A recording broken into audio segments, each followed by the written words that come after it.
In our last video, we talked about energy, which is not our principal concern in physics. Instead, matter is. And so today we're going to look at matter, how we see it, what forms it takes as we see it, and a little introduction to the changes that matter goes through. What is matter? We should define it first of all. Matter is anything that has mass.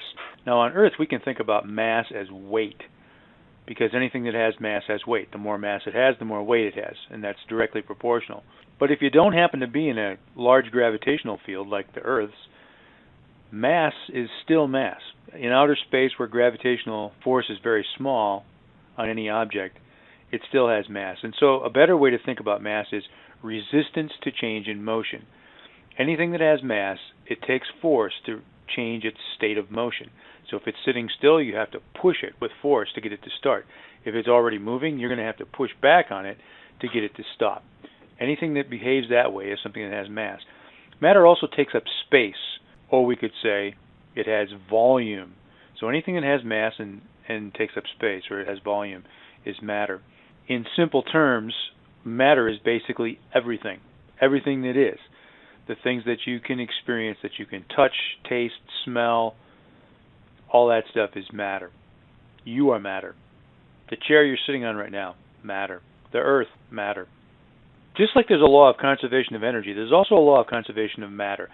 And the law of conservation of matter says matter can't be created or destroyed, but it does change forms, just like energy can. Now it turns out that the laws of conservation of matter and energy aren't strictly true, but for most practical purposes on Earth, we can consider these two laws separately to be true statements. And we could make this true by just adding this little phrase at the end, in ordinary chemical change. Matter can't be created or destroyed in ordinary chemical change. It can merely change forms. Now people learned this centuries ago, but they didn't have good explanations for how changes were happening without matter being created or destroyed. And chemists were the ones who unlocked that secret. Most of the matter we experience in everyday life is a mixture. Mixtures have the characteristics of being variable in ratios. So salt water would be a good example of a mixture. You can put a teaspoon of salt in a cup of water and it's salt water, which is a mixture. You could put 2 teaspoons or 3 teaspoons or 4 teaspoons of salt in a cup of water and it would still be salt water. You can vary the ratios however you want to make a mixture. That's not true for pure substances, which we'll talk about a little bit later. And you can separate them by physical means and form them by physical means. So I just dump some salt in, stir it up, and if I wanted to get the salt back, I could just let it evaporate or boil off the water and I'd get the salt back. Those are just physical processes. And again, for pure substances, that's not going to be true, and we'll look at that later on. Some mixtures look like they're pure substances. When you look at them by eye, with your eyeballs, you can't tell that there's more than one thing in there. We call these things homogeneous mixtures, or another word that we use is solutions. The word part homo means same, and the word part gen means form, or it can mean origin as well. So same form is what homogeneous literally means. Things that look the same or have the same form throughout are homogeneous mixtures. Here are some examples of homogeneous mixtures. A cup of apple juice. You know there's more than one thing in there. It's not just water, but you can't tell where the parts are. Kool-Aid is another good example. You know that Kool-Aid's made of more than one thing because when you make it, you put more than one thing in there. But if you have a pitcher full of Kool-Aid and you look inside there, you can't really tell where the sugar is and where the food coloring is and where the water is. It's all one continuous looking stuff, and so that's a homogeneous mixture. Another thing that you might not think about as a mixture is a pearl. Pearls are made of more than one substance. The oyster that makes them accumulates a number of different pure substances and packs them together. But because they're put together with such small particles, you can't tell where all the parts are. It looks like one stuff. Some mixtures, when you look at them with your eye, they're obviously not pure substances because you can see 2 different things or 3 different things in there or more.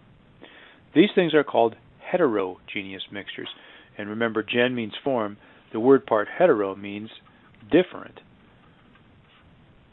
It's not too hard to remember hetero and homo because most people know what Homosexual and heterosexual mean homo, same, hetero, different. Get it? So heterogeneous mixtures look different when you see them with your naked eye. Here are examples of heterogeneous mixtures. A pile of gravel is a heterogeneous mixture. You can obviously tell there's more than one kind of rock in there.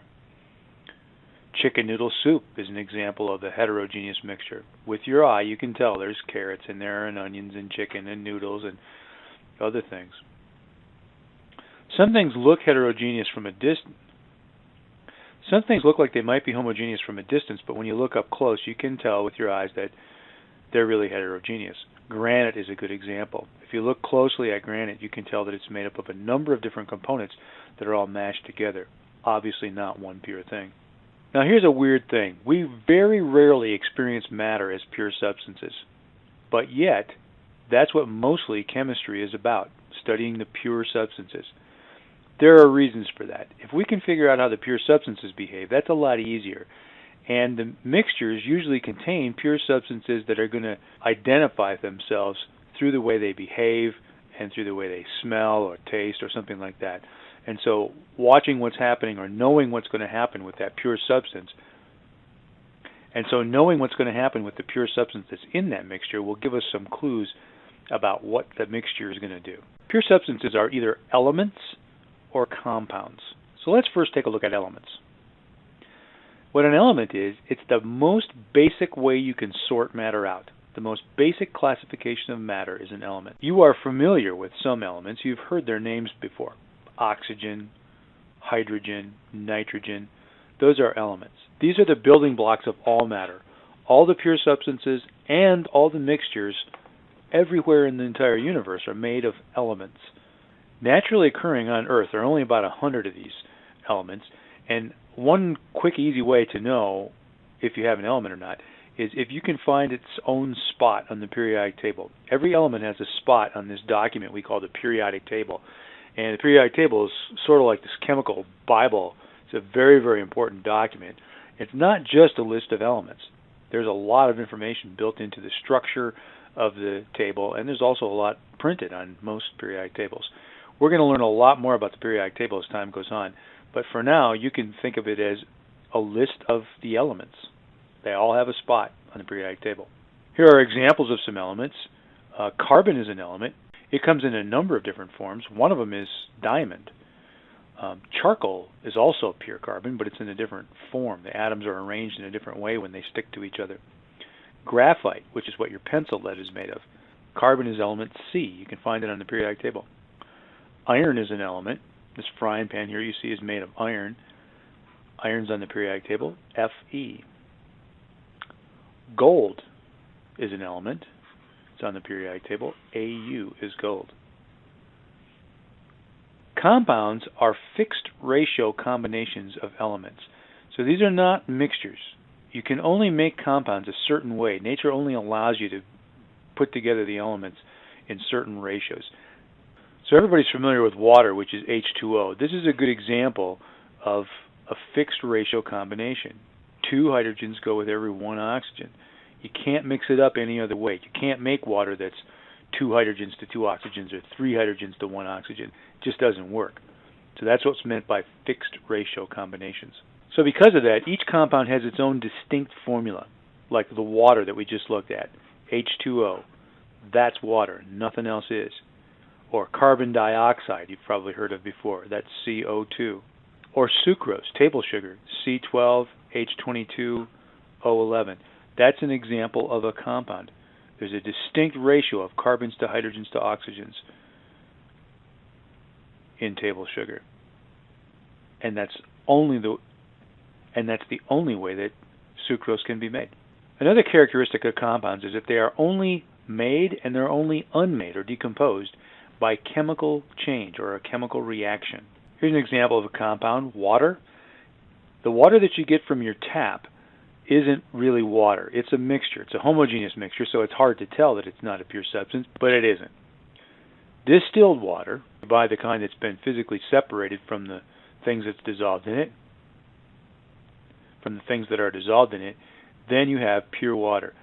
Pure water not only has this distinct chemical formula of H2O, but it also has a distinct shape. It's got this bent molecule. It turns out that the angle of this bond is fixed at 105 degrees, and the hydrogens are always on the outside, and the oxygen sort of makes the center. Sucrose is another compound. Sugar, C12H22O11. We've all seen it before.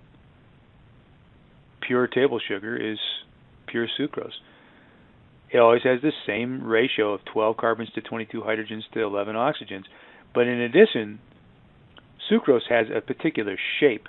If you look at this sucrose molecule, it's kind of complicated, but there's more than one way to put 12 carbons, 22 hydrogens, and 11 oxygens together.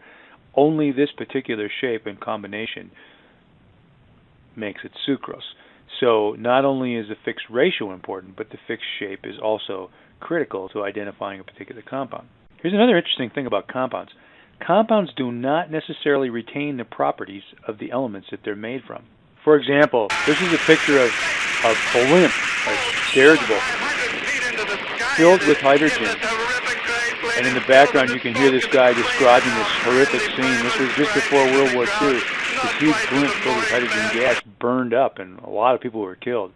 So hydrogen is an element, and it's a very flammable element, as you can see from this old news footage.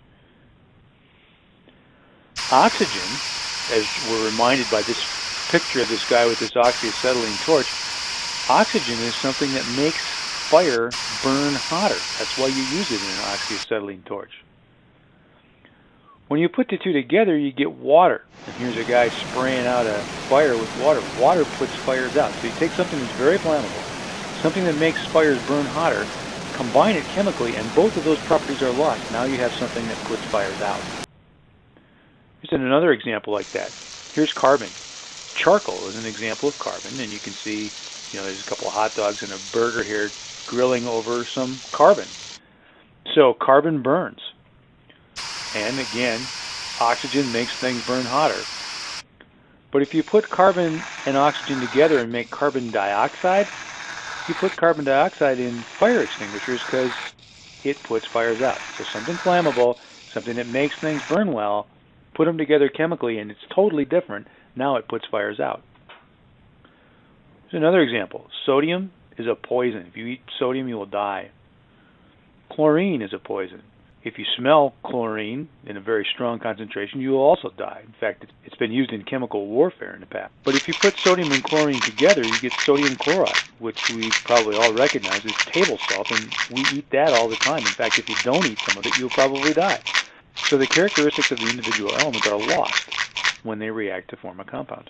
When that happens, a chemical change has taken place. In a chemical change, which is also called a reaction, one or more substances are converted into different substances with different properties. And later on we're going to find out that how they're converted is the atoms of the elements that they're made of just rearrange in a different way. How do we know a chemical change has taken place? Well, there are a few indicators that kind of give us clues. One is a gas is produced. If you mix two things together and they bubble like crazy, good chance there's a chemical reaction that's going on. Another one is you might experience a color change. Start out with one color, you mix something into it, and it suddenly changes color. Well, that's probably an indication that there's a chemical reaction taking place. And then there's another thing called a precipitate. If you mix two solutions together and they form a solid that settles out to the bottom, that's called a precipitate, and that's an indicator of chemical change as well. Or energy can be released or absorbed in the form of either sound or heat or light. It happens all the time. Those are good indicators of chemical change. So a campfire is a chemical change. The battery in this flashlight, there's a chemical change going on there. So let's review a little bit and make a kind of a graphic organizer to help us remember this idea of how matter is sorted out by chemists or organized. Remember, there are two basic kinds of matter. One kind of matter is what we call a mixture. Most of the matter that we experience is in the form of a mixture of some kind. Mixtures have variable ratios of their component parts. And we can sort mixtures out a little bit too. We know that there are two kinds of mixtures. There are homogeneous mixtures. Homogeneous mixtures have the same form throughout, and so they look similar everywhere you look at them. Remember, there's another word for that. Solution is a homogeneous mixture. And the other type of mixture is a heterogeneous mixture. And a heterogeneous mixture, this is different form throughout. So you can visibly by eye see that there's more than one thing in there. The other type of matter, the kind that we don't see that often, is pure substances. In fact, usually when you see pure substances, it's because someone has gone through the trouble of separating a mixture out. Pure substances, in their most basic form, are elements. There are only about 100 elements, and elements are the building blocks of all matter that is. When you've put fixed ratio combinations of elements together, and you do it with a chemical change so that you have something new that didn't exist before, you have created what's called a compound, which is also a pure substance. So everything's made of elements. Elements are combined into compounds. Compounds and elements can be put together into mixtures, which may be either homogeneous or heterogeneous. Now, how do these things go together and come apart? Well, pure substances can be changed into mixtures, and mixtures can be changed back into pure substances with physical change. But when elements combine to make compounds, or compounds decompose into elements, or a compound changes into another compound, in those instances, that can only take place through chemical change. Let's look at some examples of each. Homogeneous mixture, syrup. Maple syrup is a homogeneous mixture. Why? Because you know there's more than one thing in there, but it looks like only one substance. Heterogeneous mixture, gravel. We looked at a picture of gravel. Gravel clearly has more than one thing in there. What's an example of an element? Well, hydrogen would be an example of an element, and oxygen and carbon, those are elements. How do we know? They're all in their own little box on the periodic table. Anything with its own box is an element. Compounds, carbon dioxide is one, water is one that we saw, and C12H22O11, sucrose, is another one. They're made of these elements here that we've listed, but in different combinations. The combinations are fixed and they have their distinct formulas.